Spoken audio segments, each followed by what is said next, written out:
누가복음 8장 40절부터 56절까지 말씀 한 절씩 교독합니다.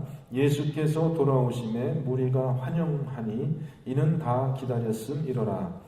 이에 회당장인 야이로라 하는 사람이 와서 예수의 발 아래에 엎드려 자기 집에 오시기를 간구하니 이는 자기에게 12살 된 외딸이 있어 죽어감이로라. 예수께서 가실 때에 무리가 밀려들더라. 이에 12해를 혈루증으로 앓는 중에 아무에게도 고침을 받지 못하던 여자가 예수의 뒤로 와서 그의 옷가에 손을 대니 혈루증이 즉시 그쳤더라. 예수께서 이르시되 내게 손댄 자가 누구냐 하시니 다 아니라 할 때에 베드로가 이르되 주여 무리가 밀려들어 미나이다.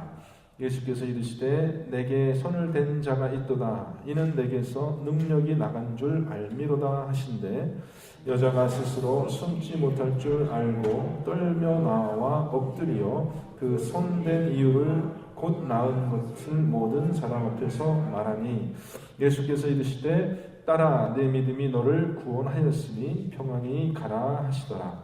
아직 말씀하실 때에 회당장의 집에서 사람이 와서 말하되 당신의 딸이 죽었나이다. 선생님을 더 괴롭게 하지 마소서 하거늘 예수께서 들으시고 이르시되 두려워하지 말고 믿기만 하라. 그리하면 딸이 구원을 얻으리라 하시고 그 집에 이르러 베드로와 요한과 야고보와 아이의 부모 외에는 함께 들어가기를 허락하지 아니하십니다. 모든 사람이 아이를 위하여 울며 통곡하며 예수께서 이르시되 울지 말라. 죽은 것이 아니라 잔다 하시니 그들이 그 죽은 것을 아는 고로 비웃더라. 예수께서 아이의 손을 잡고 불러 이르시되 아이야 일어나라 하시니 그 영이 돌아와 아이가 곧 일어나거늘 예수께서 먹을 것을 주라 명하시니 그 부모가 놀라는지라. 예수께서 경고하사 이 일을 아무에게도 말하지 말라 하십니다. 아멘. 죽은 자를 일으키심이라는 제목으로 말씀 제공합니다. 죽은 자를 일으키심. 예수님의 사역을 크게 갈릴리 사역과 또 예루살렘의 사역으로 이렇게 나눕니다. 오늘 말씀은 예수님의 갈릴리 사역이 이제 절정에 이른 그런 시점에 두 가지 사건을 기록하고 있습니다. 지금까지 예수께서 많은 이적을 베푸셨죠. 어제 본문에서는 예수께서 군대 귀신을 제압하는 그런 사건을 우리가 살펴봤고요. 또 그전에는 갈릴리 바다에서 바람과 바다를 꾸짖어 잔잔하게 하신 그런 이적을 또 우리가 말씀을 통해서 보았습니다. 오늘 본문에는 두 가지 이적이 기록되어 있는데 첫 번째는 12년 된 여인의 혈루증을 고치는 그런 사건이고요. 두 번째는 회당장 야이로라고 하는 사람의 12살 된 딸을 죽음에서 일으키신 사건입니다. 누가복음의 진행에서 보면은요, 이전에도 보면은 나인성이라는 곳에서 장례 행렬을 만나서 과부의 아들을 일으키신 그런 사건이 있었어요. 예수님께서 죽은 자를 살리신 사건이 이전에도 있었고요. 또 요한복음에 보면 예수님께서 예루살렘에서 나사로를 죽은 지 사흘 만에 일으키신 그런 사건이 예수님의 생애 말기에 또 기록되어 있습니다. 자, 이런 예수께서 이렇게 여러 가지 이적을 행하신 사건이 복음서에 기록되어 있는 목적은 무엇이냐? 결국은 우리가 엊그저께 본문에서 본 것처럼 사람들에게 이렇게 자연스러운 질문이 생겨난다는 것이죠. 이 예수께서 바람과 구름을 제어하시고 또 병을 고치시고 귀신을 내어쫓고 또 이 세상의 모든 그 권세자들이 정복하지 못했던 이 죽음마저도 일으킬 수 있는 그러한 권세를 가진 분이라면, 그렇다면 이 사람이 도대체 누구이겠는가라는 질문을 우리에게 던지고 있는 것입니다. 그것이 누가복음 8장 25절에는 이렇게 표현되어 있죠. 그가 누구이기에 바람과 물을 명하여 순종하게 하는가, 이렇게 표현되어 있습니다. 저 사람이 도대체 누군데 저 사람이 바람을 이렇게 꾸짖어서 또 바다를 꾸짖어서 잔잔하게 하는가. 내일 본문에 이제 그 질문에 대한 답이 나오는데요. 내일 본문에는 그 질문이 어떻게 표현되어 있냐면 예수님께서 이렇게 말씀하세요. 무리는 나를 누구라고 하느냐? 또 20절에는 너희는 나를 누구라고 하느냐? 이렇게 이제 예수님이 질문하시는 거죠. 직접적인 질문을 하는 것입니다. 그럼 여태까지 지금 8장까지 누가복음을 읽은 독자라면 이 질문을 대답할 수 있겠죠. 여러분은 누가복음을 지금 8장까지 쭉 읽으시면서 과연 이 예수를 여러분 누구라고 우리가 해야 되겠습니까? 이 예수님의 정체는 도대체 누구입니까? 그에 대한 정답은 물론 우리가 알고 있습니다. 베드로가 우리를 대신해서 그 예수님의 정체에 대해서 말하는 것이 우리 마태복음에서는 주는 그리스도시요 살아계신 하나님의 아들이십니다. 이렇게 표현되어 있고 우리가 내일 살펴볼 본문에서는 베드로의 입에서 하나님의 그리스도이십니다. 이렇게 답이 되고 있는 것입니다. 풀어서 설명하자면 하나님께서 기름 부으신 왕입니다. 이렇게 표현되겠죠. 자, 그것이 예수님이 누구신가라는 그 질문에 대한 답을 보여주기 위한 목적으로 이런 이적의 사건들이 기록되어 있습니다. 또 한 가지는 예수님께서 행한 모든 기적은 또 어떤 한 사건을 이렇게 우리에게 지향하고 있는데 그것은 뭐냐면 예수께서 장차 십자가에서 죽으시고 다시 부활하실 것을 미리 보여주는 그런 의미가 있다는 것입니다. 그래서 부활 사건이 우리에게 마지막에 증거되는데 예수님께서 죽음 가운데서 일어나신 사건이 그것이 믿을 만한 사건임을 미리 보여주는 거죠. 예수님이 뭐 다른 사람을 죽은 사람을 살리셨다면 당신께서도 얼마든지 죽음 가운데서 일어나실 수 있는 것이 아니냐라고 그렇게 우리에게 부활의 사건을 증거하고 있습니다.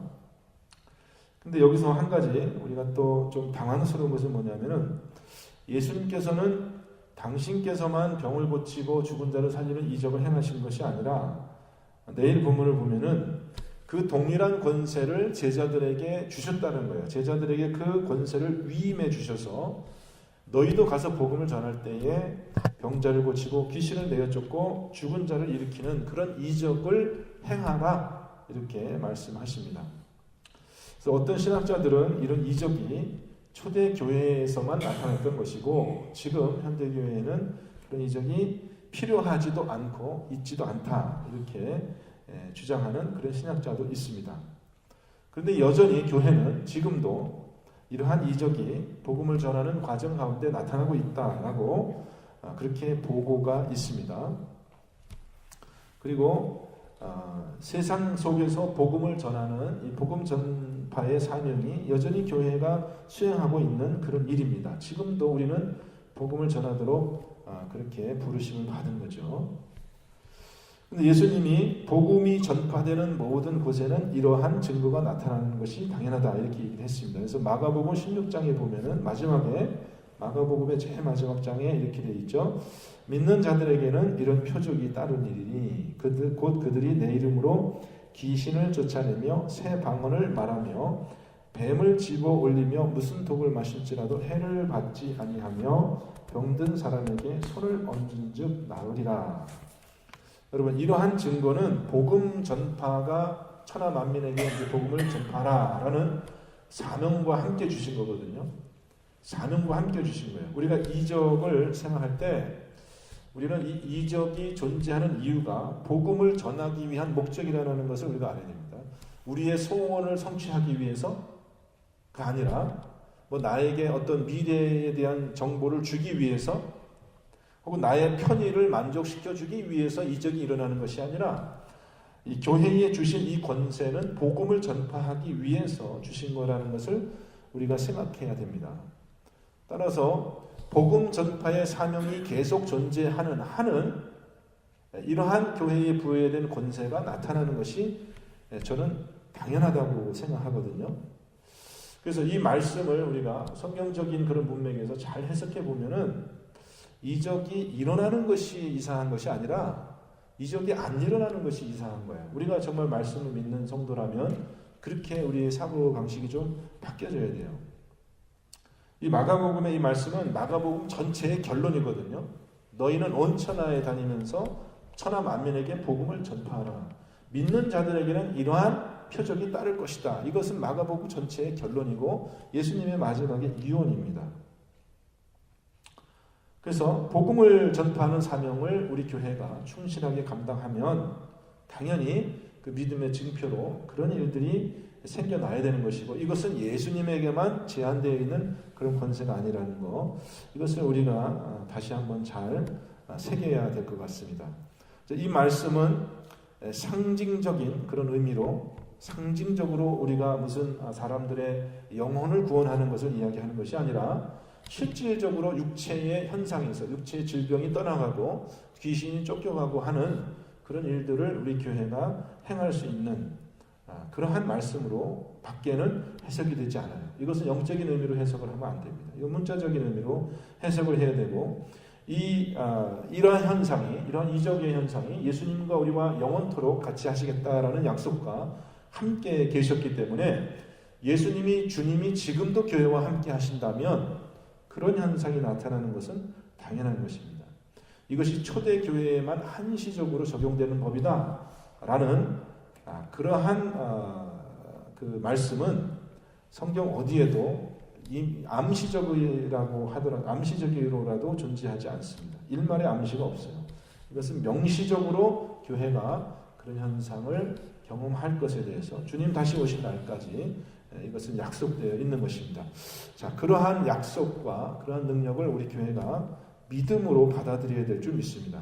저와 여러분은 이 이적과 이런 표징들을 이상하게 생각할 것이 아니라 이것이 반드시 하나님의 언약 가운데서 성취될 것을 믿는 그 믿음을 우리가 확인하는 그런 여러분과 제가 되기를 주님의 이름으로 축원드립니다. 자, 예수님께서도 이적을 베푸신 목적이 뭐예요? 자기의 명성을 떨치기 위해서가 아닙니다. 뭐 누구에게만 편의를 봐주기 위해서가 아니라 예수님께서 이적을 베푸신 목적이 뭐예요? 당신이 누구이신지, 또 이 천국이라는 것이 어떤 나라인지를 전할 목적으로, 복음을 전할 목적으로 이적을 베푸신 것을 우리가 말씀 속에서 보게 됩니다. 자, 오늘 본문에서 예수님이 치유하신 이 혈루증이라는 병이 나옵니다. 12년 된 혈루증이라는 병이 나오는데, 레위기의 율법에 따르면 이 혈루증이라는 것은 아주 중증의 병이고 또 부정함이 아주 심해서 다른 사람과 접촉하면 그 부정함이 전가되는 그런 병이죠. 나병만큼은 아니에요. 나병에 걸린 사람들은 마을 밖으로 쫓겨나는데 이 혈루증 같은 이런 병은 쫓겨나질 않습니다. 마을 밖으로 쫓겨나질 않지만은 자기 집에 연금되어 있어야 되고 다른 사람하고의 접촉이 엄격하게 제한되는 그런 병입니다. 이 여인은 12년 동안 이 병을 앓으면서 참 말 못하는 그런 고통을 당했습니다. 마가복음 5장 26절에 동일한 사건을 이렇게 기록하고 있습니다. 많은 의사에게 많은 괴로움을 받았고 가진 것도 다 허비하였을 때 아무 효험이 없고 도리어 더 중하여졌던 차에, 이렇게 됐어요. 그리고 할 수 있는 것을 다 했는데 재산도 다 팔고 뭐 의사들도 찾아다니고 했는데 아무 효험이 없고 오히려 병이 중해지던 차에, 그러니까 절망적인 그런 순간에 이 여인은 예수님의 소문을 듣게 되었습니다. 그리고 그 마음에 믿음이 생겨났습니다. 오늘 본문에는 뚜렷하게 나와 있지 않은데 마가복음의 사건을 보면은 이 여인의 믿음이 이렇게 표현되어 있습니다. 이는 내가 그의 옷에만 손을 대어도 구원을 받으리라 생각함이더라. 여인이 생각하기를 내가 저 예수님의 옷가를 만지기만 해도 내 병이 나으리라 라는 믿음이 마음속에 생겼다는 것이죠. 아까 제가 말씀드린 것처럼 이 여인은 부정한 여인이었고 타인과의 접촉이 엄격하게 제한된, 율법적으로 다른 사람과 접촉하면 자신의 부정함이 그 사람에게도 전가되어지는 그런 병에 걸려 있었거든요. 그러니까 예수님의 옷을 만진다는 것은 어떻게 보면 굉장히 무례한 행위고, 그 옷을 만짐으로 인해서 예수님도 부정하게 될 수 있는 그러한 병에 있었어요. 그러니까 예수님을 뭐 붙잡고 손을 붙잡는다든지 뭐 예수님을 이렇게 몸을 손을 댄다든지는 사실 생각을 못했던 거고, 이 여인은 최소한도로 예수님께 피해를 주지 않기 위해서 생각해낸 것이 그의 옷의 끝자락을 내가 손만 대자, 이러한 믿음이 있었다는 것이죠. 예수님은 나중에 병을 고친 후에 이 여인에게 뭐라고 말씀하십니까? 딸아, 내 믿음이 너를 구원하였으니 평안히 가라, 이렇게 이야기를 합니다. 예수님이 이 말씀을 여러 사람에게 자주 되풀이돼서 말씀하셨는데요. 예수님의 이적이 생겨날 때 예수님께서 아무리 그 능력이 있으시고 권세가 있으셨지만은 그 예수님을 믿지 않으면, 믿음으로 그 예수님의 권세를 받아들이지 않으면 소용이 없었다라는 표현이 복음서에 많이 나와요. 그래서 예수님이 어떤 동네에 갔는데 그 동네 사람들이 아무도 믿지를 않아서, 예수님을 받아들이지 않아서 그 동네에서는 아무 이적을 행할 수 없었다라는 그런 이제 표현들이 복음서에 많이 나오거든요.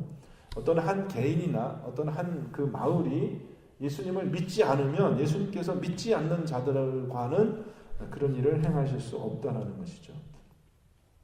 그래서 어쩌면은 초대교회에는 이렇게 많이 나타났던 이런 이적들이 예수님뿐만 아니라 제자들도 많은 그런 이적들을 행하셨죠.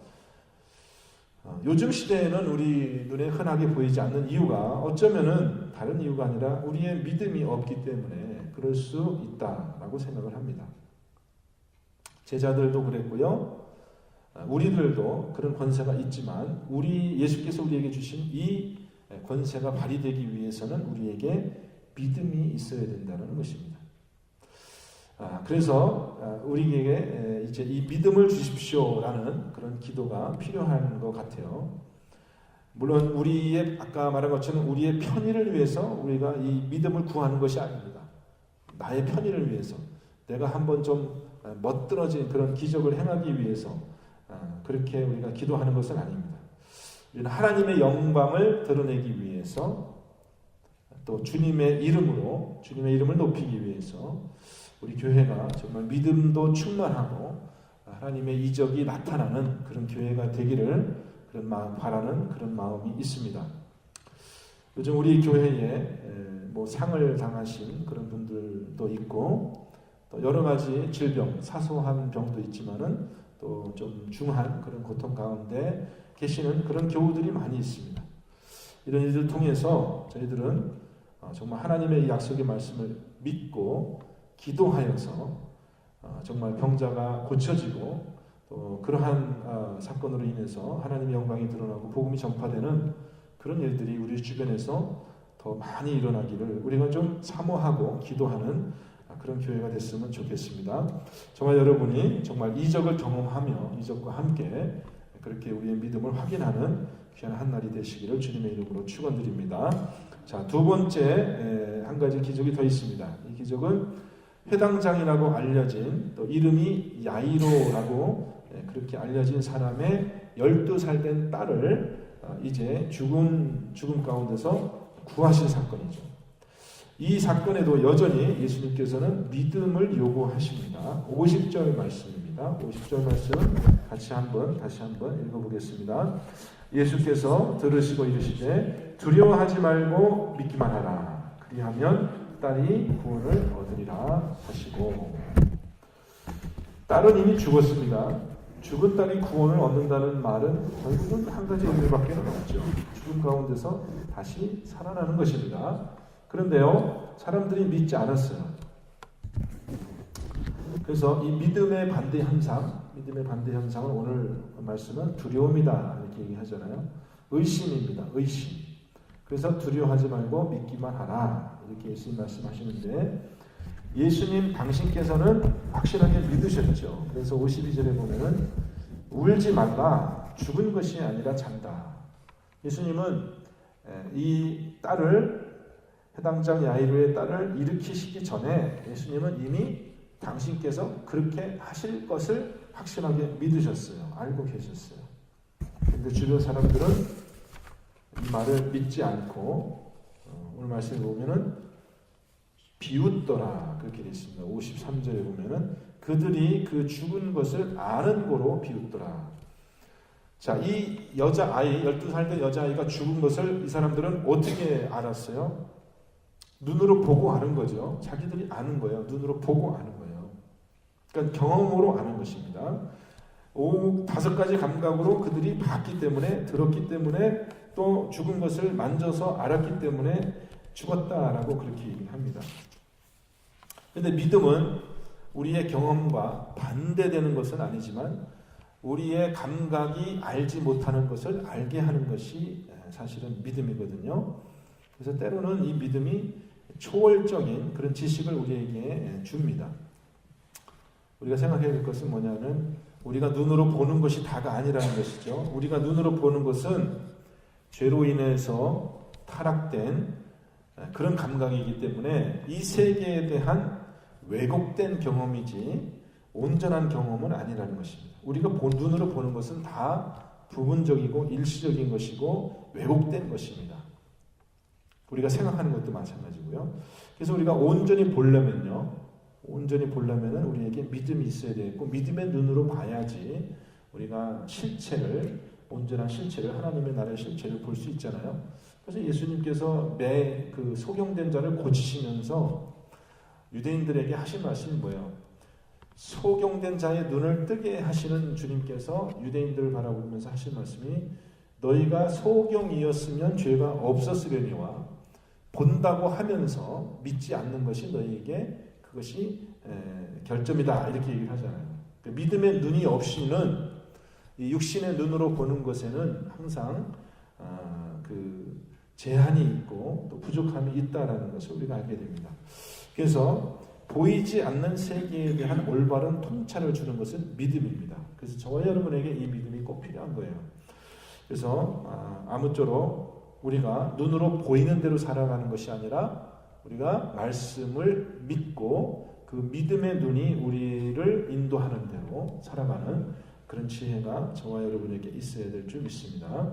그러니까 이적 사건을 우리가 믿지 못할 것으로 생각할 것이 아니라 이런 모든 이적들은 우리의 경험과 조금 틀릴 수는 있지만은 보이지 않는 세계에 대한 올바른 지식을 우리에게 주는 것이다. 이렇게 우리가 말씀을 받아들이고요.